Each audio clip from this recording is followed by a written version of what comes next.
Sábado foi o Dia Mundial Sem Tabaco. Principal causa de mortes no mundo, segundo a Organização Mundial da Saúde, o tabagismo tem sido combatido em nível global.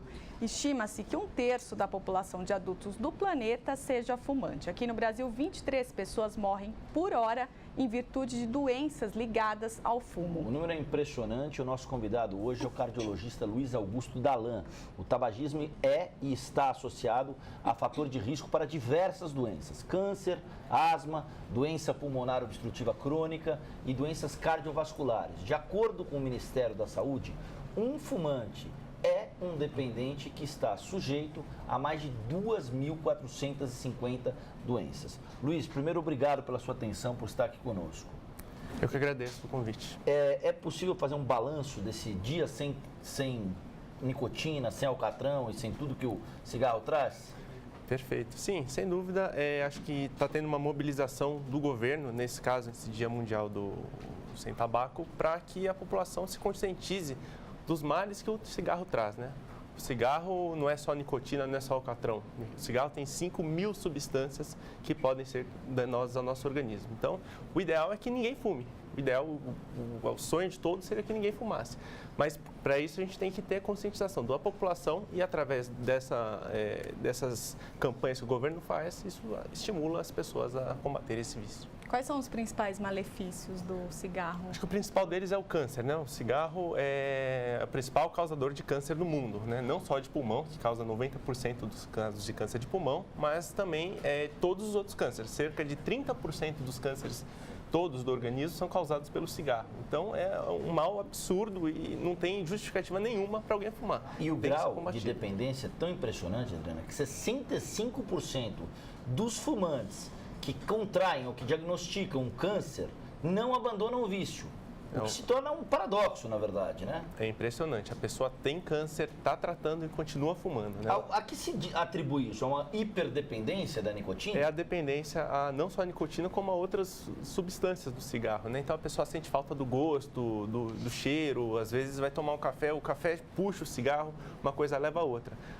A pessoa tem que parar de fumar de uma vez por todas. Não adianta ficar diminuir, não, eu fumava só 2 maços, agora eu estou fumando um maço só. Isso não existe. A pessoa tem que parar de fumar para que não tenha mais os malefícios do cigarro. Agora, doutor, e o fumante passivo? O que os estudos mais recentes dizem? Perfeito. Antigamente não se dava atenção ao fumante passivo. Hoje em dia a gente vê que o tabagismo passivo é tão mal ou até pior do que o tabagismo ativo. Por quê?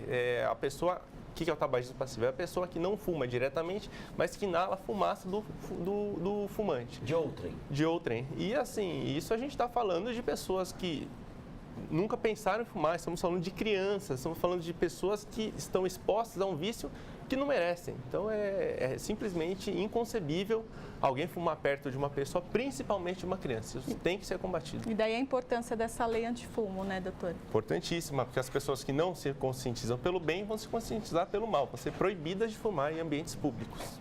Agora o governo federal publicou hoje um decreto que endurece a legislação, né? Agora está proibido o fumódromo, aliás, agora não, a partir de dezembro. Lá tem um tempo para ser regulamentado. Isso, antes alguns estados tinham e propaganda também, né? Isso, eram leis estaduais, né? Agora isso vai virar uma lei nacional, né? Em que em locais públicos não se pode fumar e evitar fumar, principalmente em locais fechados, para que essa fumaça toda não atrapalhe e não seja inalado por pessoas que não têm nada a ver com o vício da pessoa. Em uma ponta, o cigarro, as vendas de cigarro têm caído. Essa consciência tem funcionado, ou seja, há um recuo no volume das vendas de cigarro. Na outra, isso cria um paradoxo, as crianças têm cada vez contato mais cedo com o cigarro. E agora, José? É um paradoxo, né? Porque o número de tabagistas, de fumantes no Brasil está caindo, né? Nos últimos 6 anos caiu em torno de 20% esse número. A gente tem em torno de 12% da população que é fumante ativa. Agora, as crianças realmente estão cada vez mais precoces, tendo cada vez mais cedo o acesso ao cigarro. Por isso que eu digo, o exemplo tem que vir de nós, adultos. Claro. As crianças imitam o que nós fazemos. Então, uma vez que o adulto não fuma, a criança também espera-se que não vai imitar e não vai fumar. Então, o exemplo tem que ser nosso. Uhum. Agora, e o tratamento para quem quer parar de fumar? Adesivo, cigarro eletrônico, goma de mascar, isso funciona, doutor? O vício é muito difícil de você combater, né? A primeira coisa para quem quer parar de fumar é a pessoa ter essa consciência e ter necessidade de pensar que ela tem que parar de fumar. Que muitas vezes, eu vou parar, mas não tem a força de vontade. Então, a primeira coisa é a pessoa querer parar de fumar. Com isso, temos várias armas. Temos medicamentos, temos adesivos de nicotina, tem várias armas que nós usamos. Atualmente, o tratamento se baseia em medicamentos que reduzem a ansiedade da pessoa em fumar.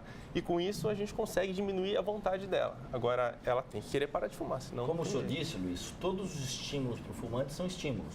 Café com cigarro, uísque com cigarro, água com cigarro, doce com cigarro. É tudo com cigarro, é como se o cigarro fosse... E aí, se o senhor tivesse um filho de 10 anos, 12 anos, 14 anos, e aparecesse em casa com um cigarro, qual seria a recomendação que o senhor daria para ele?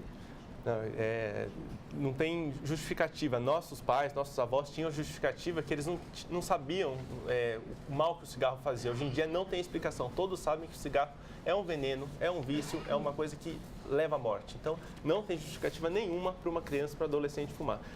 O exemplo tem que vir dos pais, eles têm que conscientizar e agir ativamente para que esse tabagismo cesse. Em breve nós vamos falar sobre isso também no Espaço Livre. O senhor voltará aqui à Câmara para falar mais sobre isso. Inclusive sobre histórias de bastidores do consultório.